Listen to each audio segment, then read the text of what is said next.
O criador de This Is Us, o Dan Fogelman, já é conhecido por criar boas reviravoltas, porque lá na série ele fez 6 temporadas repletas de reviravoltas, e aqui em Paradise, essa nova série do Disney Plus, ele provou o quão ele é bom em fazer twists, em fazer a gente ficar intrigado, em fazer a gente ficar conectado com a história de uma série. E na trama de Paradise nós conhecemos o agente Xavier Collins, quem cuida do presidente dos Estados Unidos, o Cal Bradford, e logo no primeiro episódio o Xavier vê o Cal morto e percebe que o tablet que era do Cal acabou desaparecendo e tinha informações bem importantes ali dentro. A partir daí, todos na cidade onde ele vive se tornam suspeitos dessa morte e a gente fica pensando, quem matou o presidente? Qual o motivo dessa morte? E onde tá esse tal tablet? São várias perguntas que ficam na nossa cabeça. E tipo, antes do primeiro episódio acabar, já tinha muitos mistérios. E quando o primeiro episódio acabou, um outro mistério acabou aparecendo. Que foi basicamente quando a gente descobriu que todos naquela cidade, na verdade, estavam numa caverna subterrânea e que o mundo exterior foi destruído. Daí entra a grande dúvida, o que aconteceu com o mundo? São muitos mistérios, são muitas dúvidas e eu amei acompanhar essa série semanalmente. Eu tava com saudade de ter uma série intrigante, com personagens dúbios, que fizesse a gente questionar quem é bonzinho, quem não é, o que tá acontecendo, o que não tá. A história também tem uma vibe novelesca, com ficção, então é uma mistura de várias coisas em uma única série. E com certeza ela foi um achado, porque eu nem esperava essa série, e quando eu dei play lá no primeiro episódio, eu já sabia que eu ia adorar o que eu tava vendo. E eu já até falei um pouco mais sobre ela nesse vídeo sem spoilers, e se vocês não assistiram, assista, porque ela tá completa. Mas no vídeo de hoje vamos falar sobre ela com spoilers. Vou conversar desde o primeiro episódio até o último,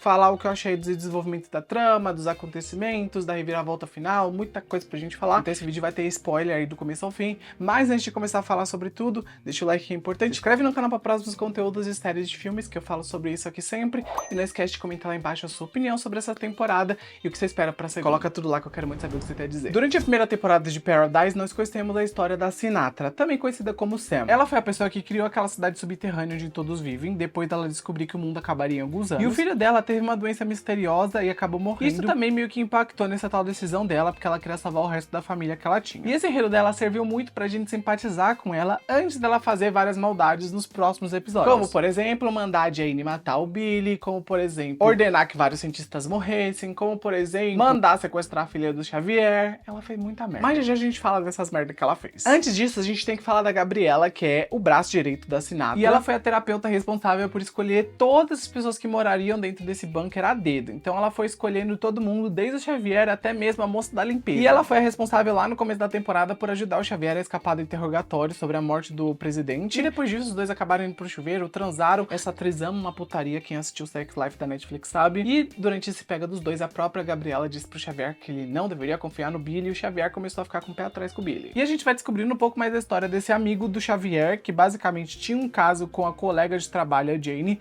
e os dois desligavam as câmeras da casa do presidente pra jogar Nintendo Wii. Eu nunca achei que um Nintendo Wii impactaria tanto a história de uma série como um Nintendo impactou a história de Paradise. Eu até quero que vocês comentem Nintendo Wii lá nos comentários pra eu saber que vocês concordam comigo, gente. Vocês esperavam que o Nintendo impactasse tanto na história de uma série? Daí a gente descobriu por alguns flashbacks que o segredo que o Billy escondia é que ele já tinha saído do abrigo e ele foi mandado pra fora pra matar alguns cientistas que tinham saído a mando da Sinatra pra ver se o mundo lá fora era habitável, e eles descobriram que sim, era habitável, tava destruído, mas era habitável. Esses cientistas encontraram gente viva do lado de fora e queriam levar essas pessoas pra dentro. E a Sinatra mandou o Billy eliminar todos, porque ela não queria que isso acontecesse. E a mente do Billy começou a ficar pesada por conta desse segredo que ele escondia. Ele foi ameaçar a Sinatra a confessar ali pro Xavier que ela sabe que dá pra viver do lado de fora. Então, assim, ele foi falar, tipo, ó, eu vou contar pro Xavier. E aí essa vaca da Sinatra mandou a Jane envenenar o Billy antes que ele pudesse contar algo pro Xavier. E nesse ponto eu pensei, que série traiçoeira. Não tô nem falando dos personagens serem traiçoeiros, eu tô falando da série primeiro mesmo. No começo de temporada me fizeram gostar da Sinatra. Fiquei ali chateado pela morte do filho dela, fiquei, tipo, muito assim, pensativo. Nossa, ela construiu todo aquele lugar pra salvar as pessoas, então olha que legal que ela é. Depois me fizeram simpatizar pelo Billy, porque a gente descobre a história dele, descobre que ele realmente era legal e que ele não queria matar as pessoas igual a Sinatra mandou ele matar, mas ele foi coagido a isso. Daí a série me fez odiar a Sinatra por fazer a vaca da Jane matar o Billy, que eu tava gostando. Odiei a Jane por tabela, porque ela matou o Billy. A sangue frio, aliás, eu fiquei, gente, como que ela conseguiu matar o cara que gostava dela e parecia que ela gostava dele? Ela tava atuando a todo esse momento. Fiquei bem pensativo sobre isso. E nesse momento eu já tava pensando, gente, se a Sinatra fez tudo isso, ela deve ter sido a responsável por matar o Cal, mas também tava muito na Então eu pensei, será mesmo que foi ela? Talvez não. Porém, o Cal queria expor todos os segredos que ele sabia sobre a Sinatra, né, pras pessoas, então isso era um motivo pra ela matar ele. E esses segredos é engraçado dizer que não foram contados pela Sinatra pra ele, na verdade ele acabou descobrindo. Então ela escondia coisas até das pessoas que estavam próximas a ela. E eu imaginava que o Cal era um cuzão desde o começo da história, mas não, ele também só era uma marionete no plano da própria Sinatra. E o melhor é que antes de morrer, o Cal já tinha preparado várias pistas para as pessoas encontrarem. No caso, o filho dele, que encontrou ali o CD, e o Xavier ali, que ia encontrar o livro um pouco depois, e já a gente chega nessa parte do livro. Daí depois de ver que a Sinatra realmente era maldosa, né, o Xavier armou vários ataques contra ela, fez uma mensagem aparecer no céu digital da cidade, que eu achei muito legal. Aliás, a construção de toda a cidade eu achei legal, espero que na segunda temporada eles se aprofundem na tecnologia da cidade. O Xavier então colocou a sementinha do caos e da dúvida na cabeça das pessoas que moram ali dentro, e ficou muito claro pra todos que a Sinatra mentia pra eles, então eu quero muito ver como isso vai impactar na segunda temporada na mente das pessoas que moram ali. E depois de muitas ameaças que o Xavier e companhia fizeram contra a Sinatra, ela mostrou pra ele a gravação do lado de fora da esposa dele, que no caso estava viva. E enquanto isso, a Jane levou a filha do Xavier, a Presley, pra casa dela, e aparentemente isso era pra ser meio que um cativeiro pra ela, mas a Jane simplesmente só ficou conversando com ela e eu falei, nossa, por essa eu não esperava. E as coisas ficaram bem complicadas pro lado do Xavier, porque ele tinha de um lado a mulher dele viva do lado de fora e do outro a filha dele sendo capturada pela Sinatra, que no caso ele não sabia que tava com a Jane. Então no final das contas ele achava que era a Sinatra que era a grande maldosa da história. E realmente era. E no penúltimo episódio de Paradise nós vimos que o mundo acabou e que todos foram pro abrigo, e a gente viu todo aquele caos rolando na Casa Branca, e assim, foi muito legal ver essa cena da Casa Branca, porque a gente percebeu que os aliados do presidente foram deixados pra trás. Foi muito insano ver o quanto as pessoas eram descartáveis, e o quanto as pessoas se sentiram descartáveis mesmo quando o mundo tava acabando. Tipo assim, ninguém foi avisado que o mundo tava acabando, as coisas ficaram simplesmente ali por baixo dos panos. E eu fiquei pensando, onde está a CIA? Onde está o FBI no final de tudo isso? Onde está o Pentágono em tudo isso? Eu senti que faltou um pouquinho disso na história, coisa que sempre tem em filmes dos Estados Unidos, né? Quando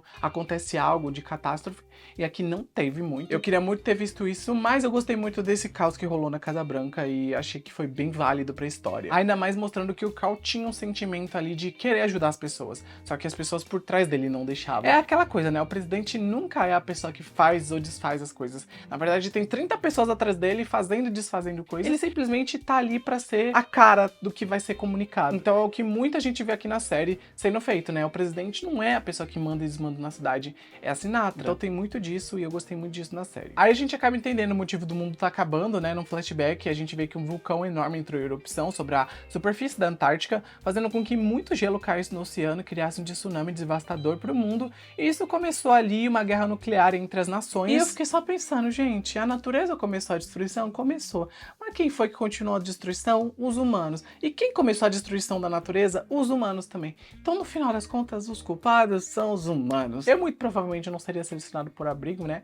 Quem ia querer um criador de conteúdo lá dentro? Eu acho que ninguém. Mas assim, eu sei fazer bolo. Será que as pessoas iam querer um boleiro? Não sei.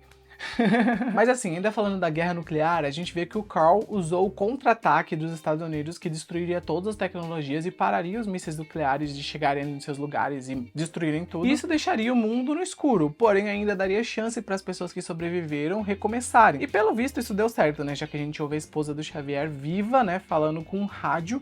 Então ela conseguiu se comunicar, conseguiu ligar um rádio. Então isso quer dizer que os humanos estão dando um jeito. E esse é o ponto central aqui, que muito provavelmente vai ser desenvolvido na segunda temporada. E quando a gente achava que não existia mais história pra ser desenrolada dentro de toda essa narrativa doida que tava acontecendo em Paradise, o último episódio mostra que sim, tem mais um flashback pra acontecer que envolve os pedreiros do banco. Esses pedreiros estavam construindo a cidade ali debaixo da terra e o pedreiro central aqui é o Eli, que era o gerente de construção do bunker. E ele descobriu que tinham resíduos tóxicos e mortais que matariam os pedreiros se eles continuassem ali escavando. E quando ele avisou pro superior dele, que era o cientista, sobre isso, ele literalmente foi demitido no dia seguinte, pela Sinatra, no caso. Pelo menos eu acho que foi ela, né? E todo mundo continuou a reforma no local. E o Eli ficou muito puto com isso e ficou obstinado a ajudar os amigos dele, tanto que ele ligava várias vezes pra avisar, gente, sai desse local, não é seguro. E ninguém literalmente se importava. E ele colocou toda a culpa de tudo isso que estava acontecendo, dessa construção que era o abrigo ali do fim do mundo, no presidente dos Estados Unidos, que é o Carl. Por isso que ele tentou matar o Carl naquela cena que a gente vê no primeiro episódio e depois ela é repetida nesse último. Tanto que essa mesma cena foi a que o Xavier foi atingido protegendo o Carl. E depois aí de todo esse rolê que aconteceu na vida dele, ele foi preso, a vida dele não tava lá essas coisas, ele acabou tendo a ideia de quê? De entrar dentro do banco. Então ele foi até o local, encontrou um casal ali de um bibliotecário e sua esposa, matou esses dois, pegou a identidade e a pulseira desses dois, encontrou uma mulher ali no meio do nada, se juntou a ela, eles viraram casal com a identidade dos dois outros. Eles começaram a viver a vidinha deles ali, sem se importar com tudo que rolou no passado. Até mesmo o Eli, que queria vingança, começou a viver com comodidade. Só que no certo dia ele teve um ataque de raiva, lembrou das coisas do passado, dos amigos dele ficaram pra fora e provavelmente morreram. E no final das contas, ele foi até a casa do Carl, matou ele enquanto as câmeras estavam desligadas à noite. E como ele não conseguiria se safar, já que o Xavier e companhia descobriram que ele era o assassino, ele pulou ali do céu da cidade, quebrou o céu e caiu, se espatifou provavelmente numa rua ou em cima de alguma casa. E ficou um buraco gigantesco no céu artificial da cidade, né? Eu quero ver como que as pessoas vão lidar com isso. Com uma pessoa esparramada, porque o sangue dele deve ter jorrado pra muito lugar, e também com um buraco no céu. E de um modo geral, eu achei essa resolução bem besta, bem tosca. Não sei se vocês sentiram a mesma coisa que eu. De todas as reviravoltas que tiveram, essa pra mim foi a pior. Esse Enredo dos Pedreiros foi uma coisa tão aleatória que parece que o criador tava sem ideia do que escrever, ele escreveu uma coisa super whatever. E assim, também ele até colocou um possível envolvimento amoroso do Eli com aquele amigo dele, que assim, ficou só subentendido que ele gostava do amigo, mas não sei se realmente gostava amorosamente falando. Eu achei essa trama toda meio besta. Vocês concordam ou discordam de mim? Coloca nos comentários. A gente passa agora pro momento que a Sinatra ordena que a Jane impeça a Presley de revelar as informações prejudiciais que ela sabe, e a Jane do nada pede o Nintendo Wii do Carl. E a Sinatra chama ela de maluca insana por fazer esse pedido, e até eu chamei ela de maluca insana, tipo, o que, minha filha? Gente, que doida a Jane é, que doida. Ela aceitaria matar alguém por um Nintendo Wii? Qual o problema dela? E sabe, a Gabriela não selecionou as pessoas da cidade a dedo, como que ela selecionou a Jane? Tipo assim, a Jane não deveria ter passado por alguns testes psicológicos? Como que ela passou por esses testes se ela não bate bem? Será que a Sinatra colocou a Jane na cidade pra ser o robozinho dela quando ela precisasse? Porque só isso explica, né? Porque assim, gente, é inexplicável. O que que essa menina é? Eu espero que na segunda temporada tenha um episódio só da Jane pra contar um pouco da história dela, porque eu quero muito saber mais sobre a Jane. Eu preciso saber mais sobre a Jane. Gente, essa vaca matou o Billy a sangue frio. Tipo, a gente precisa de uma backstory pra ela. De todos os personagens da série, eu acho que o que eu mais odeio não é nem a Sinatra, é a Jane, por ter matado o Billy. E a gente então tinha achado, no final das contas, que a Jane tinha matado a Presley quando a Sinatra recusou o Wii dela. Porém, a gente vê que, na verdade, ela deixou a Presley ir e ela foi pra casa dela. E assim, ela apareceu do nada, atirou no peito da Sinatra enquanto o Xavier tava apontando uma arma pra cabeça dela e pedindo informações da filha. E ela deixou claro que não gosta de ser chamada de insana, né, pra própria Sinatra, quando ela liberou ali o Xavier pra ir embora. E a Sinatra agora ficou em coma, e eu espero muito que mostre mais o desenvolvimento dessa relação das duas na próxima temporada. Espero também ver mais sobre a construção da cidade, acho que tem mais a ser desenvolvido sobre isso. Essa cidade tem cara que ainda esconde muitos segredos. E além disso, no final das contas, uma coisa é certa, a Jane conseguiu jogar o esportes que ela tanto queria, porque ela conseguiu o Nintendo dela. Então assim, gente, essa trama da Jane foi tão ridícula dela querer o Wii que me fez dar uma gargalhada nesse final de temporada. E em outro momento do episódio, a gente vê o Xavier descobrindo o mistério do cigarro que o Carl tinha deixado pra ele lá durante a sua morte. E esse mistério estava escondido dentro do livro The Man Who Keeps the Secrets. E o Carl escreveu tudo que estava no tablet dentro desse livro. Que, aliás, esse tablet estava com a filha do Xavier, que ela pegou quando caiu ali no quintal, quando o Xavier foi atingido na cabeça, quando o Eli matou ele. E o Jeremy pegou esse tablet depois de pegar da filha do Xavier, da Presley. E agora ele até iniciou uma rebelião no final dessa primeira temporada, e eu acho que na segunda ele vai comandar o pessoal da cidade, vai tentar mudar a cidade. E ficou na cabeça dele a mensagem final que o pai dele deixou, que ele pode mudar as coisas, né? Ele pode melhorar as coisas, então acho que ele vai ser um personagem importante pra fazer com que a cidade não se torne simplesmente aquele troço maligno que a Sinatra quer que se torne, sei lá o que ela quer, mas enfim. Eu acho que o Jeremy tem um coração melhor, mesmo que ele seja só um adolescente, né? Sei lá. E dentro ainda do livro que o Xavier encontrou, tinha instruções de como abrir a porta externa pro mundo exterior. E aí o Xavier pega um dos aviões, deixa os filhos dele na cidade e parte em busca da esposa dele, que é a Terry, que ele tanto queria encontrar. E eu imagino que a segunda temporada tenha mais histórias pra contar, porque, gente, são 3 enredos que podem ser trabalhados. Primeiro, os flashbacks do passado, que eu ainda quero saber mais sobre a construção da cidade. Segundo, que eu quero muito continuar vendo as coisas que acontecem ali em Paradise. Então a cidade tá ali, a cidade tá realmente cheia de questões, como, por exemplo, como que as pessoas vão lidar com tudo que elas viram durante a temporada. Então, assim, muita coisa rolou, então eu quero muito ver como que as pessoas vão lidar. E, claro, o terceiro, o Xavier saiu de dentro da cidade. Então, como tá o mundo exterior, como as pessoas estão sobrevivendo. Tem muita coisa pra ser trabalhada na segunda temporada, que já tá renovada, graças ao bom Deus. Amém. E ainda antes de terminar, o Kane, o pai do Carl, que aparece aqui durante a temporada, ele tem uma certa relevância porque, gente, ele consegue destravar arquivos mega confidenciais naquele tablet. Então ele sabe de muita coisa. Eu acho que ele pode estar conectado a um enredo de flashbacks pra gente ver como que ele ajudou a Sinatra na construção da cidade. Então, eu acho que tem algo a ser desenvolvido desse personagem. Eu acho que ele pode ter uma certa importância nos novos episódios. Eu acho que é isso. Acho que de tudo que eu mencionei, eu acho que ele é um personagem que me intriga muito e espero que tenha desenrolares sobre ele na segunda temporada.